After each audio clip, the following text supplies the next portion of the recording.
Hello and welcome to Raihana's life and bite. বেশ অনেক দিন পরেই একটু নতুন ভিডিও নিয়ে আসলাম, কারণ মাঝখানে আমার শরীরটাও সেরকম ঠিক ছিল না আর একটু ব্যস্ততাও ছিল।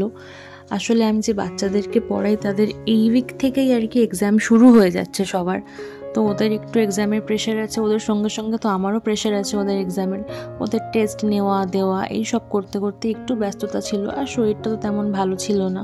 ওই জন্য কিছু ভিডিও ক্লিপস তুলে রাখা সত্ত্বেও এডিট করার সময় হয়নি, বা এডিট করা থাকলেও ঠিক ছাড়ার সময়টা হয়নি। তো যাই হোক, এটা কিছুদিন আগে একটা মেলাতে গেছিলাম।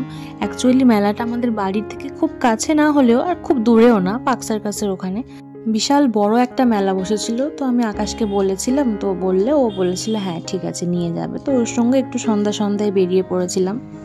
আর এই যে মেলাতে ঢোকার সাথে সাথেই ও কিছু কি রিংস দেখে নিচ্ছিল। আর এই দোকানটাতে প্রচুর রকমের কি রিংস ছিল, নর্মাল রিংস ছিল, ছোট ছোট জিনিসপত্র ছিল। আর এক সাইডে ওই যে ক্লক ক্লিপগুলো থাকে মেয়েদের মাথার চুলের, তো সেগুলোই ছিল। আমি একটু ওই ক্লিপগুলো দেখছিলাম, তো ওখান থেকে সেরকম কিছু নেই। আর এদিকে আমরা দুজন কোন দিকে যাব বুঝতেই পারছিলাম না, কারণ মেলাটা এতটাই বড় ছিল, এদিকে রাস্তা ওদিকে রাস্তা, কোন দিকে আগে যাব, কোন দিকটা আগে কভার করে শেষ করব, এদিকে কি আছে ওদিকে কি আছে কিছুই জানা নেই। আমরা বারবার এদিক ওদিক দেখছি আর ভাবছি কোথায় যাব। দেন তারপরে এক সাইড থেকে আসলাম, এসে আমি সারা মেলাতে শুধু ব্রেসলেট হাতে পরার জন্য আর অ্যাঙ্কলেট খুঁজলাম, কারণ আমার এই দুটো জিনিস খুবই ভালো লাগে। সেরকম কিছুই আমার কেনার ছিল না, কারণ আমার যখনই যা দরকার হয় আমি সেটা ইনস্ট্যান্ট নিয়ে নিই, কিছু দরকার পড়লে সেটা নিয়ে নেওয়া হয়। তো এরকম কিছু থাকে না যেটা আমাকে ওয়েট করে কিনতে হবে বা কিছু। তো ওই জন্য মেলা থেকে আমার সেরকম জিনিসপত্র কিছুই কেনার ছিল না, কিন্তু আমার হাতের ব্রেসলেট ভীষণ ভালো লাগে, তো আমি ওটাই খুঁজছিলাম। তো সেরকম কিছু পাইনি সেখান থেকে। তো এদিকে চলে আসলাম তারপরে, যেদিকে ওই চড়ার জিনিসগুলো থাকে, বিভিন্ন রকমের চড়ার জিনিস ছিল এখানে। আর একটা তো এবছর প্রচুর একটা ভাইরাল রাইড হয়েছিল, যেটা এই মেলাতে ছিল, সেটা আমিও দেখেছি, কিন্তু সেটা চড়ার মতো সাহস আমার মধ্যে ছিল না।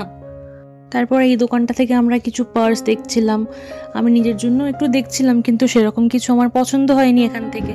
তো পরে অন্য এক জায়গা থেকে আমি পার্স নেবো ভেবে এখান থেকে আর নিইনি। আকাশ একটু ওর জন্য ওয়ালেট দেখছিল, ওর একটা কার্ড হোল্ডার দরকার ছিল, তো সেরকম কার্ড হোল্ডার ও খুঁজে পায়নি বলে ও এখান থেকে আর নিইনি। আমি জাস্ট নর্মালি এখানে ব্যাগগুলো দেখছিলাম, কারণ এখানে এত বিভিন্ন রকমের অ্যানিমালসের শেপে ব্যাগ আছে, যেরকম এলিফ্যান্ট, ক্রোকোডাইল ছিল, আমি দেখছিলাম সেগুলোই। আর এই দোকানটাতে বিভিন্ন রকমের চাদর ছিল, বিছানার চাদর যেগুলো। তারপরে হঠাৎ করে একটা জিনিস চোখে পড়লো যেটা আমার খুবই দরকার লাগে, সেটা হচ্ছে উডেন স্কিউয়ার।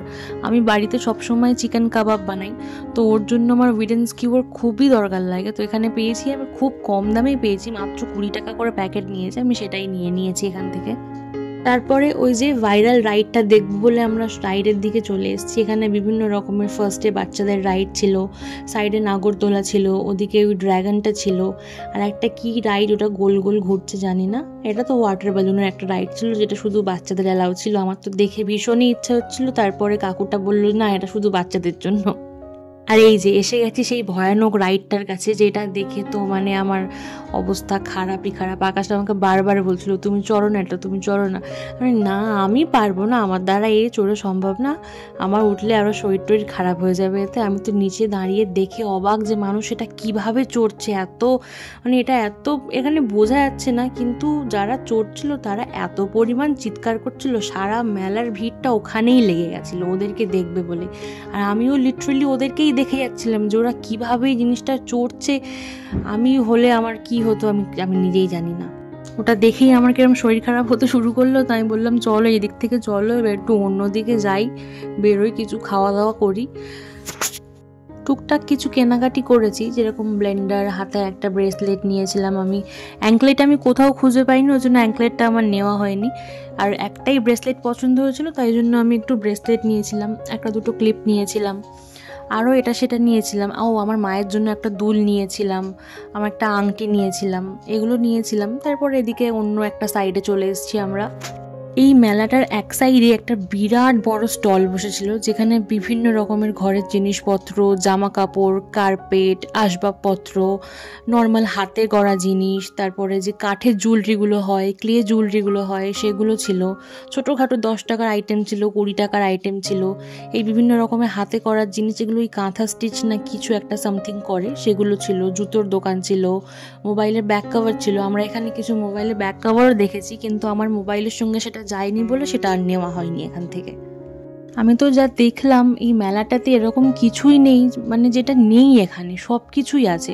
ঘরের জিনিসপত্র আছে, মেকআপের জিনিসপত্র আছে, নর্মাল জিনিসপত্র আছে, টুকটাক হাঁড়ি খোলা এগুলোও আছে, বাচ্চাদের পুতুলের জিনিসপত্র, আর এই যে দেখলেন পর্দার জিনিসপত্র, বেডিং যেগুলো, তো এগুলো দেখতে আমরা ওখান থেকে বেরিয়ে একটা জুসের দোকানে চলে আসলাম। কারণ আমার এখানকার এই যে দিল্লি জুস, এখানকার জুস আমার খেতে ভীষণই ভালো লাগে। জুস বলুন, শেক বলুন, এরা ভীষণ ভালো বানায়। তো আমরা সবসময় পার্ক সার্কাসের আউটলেটে খাই, কিন্তু এটা একটা অন্য আউটলেট, এখানে সেরকম একটা ভালো ছিল না। আর ওদিকে 2 এগ চিকেন রোল বলে দেওয়া হয়েছিল সেটা বাড়ি নিয়ে যাওয়ার জন্য। আর এই যে আমরা বাটারস্কচ শেক খাচ্ছিলাম, তারপরে খেয়ে ওখান থেকে বেরিয়ে গেলাম বাড়ির জন্য খাবার দাবার নিয়ে। তারপরে আমরা এই যে বাড়ির পথ ধরে নিয়েছি, এখন বাড়ি যাব। বেশ অনেকটাই রাত হয়ে গেছে। আবারও দেখা হবে একটা নতুন ভিডিওর সঙ্গে। আমার ভিডিও যদি আপনাদের ভালো লাগে, আমার চ্যানেলটাকে সাবস্ক্রাইব করে দেবেন এবং লাইক করে দেবেন।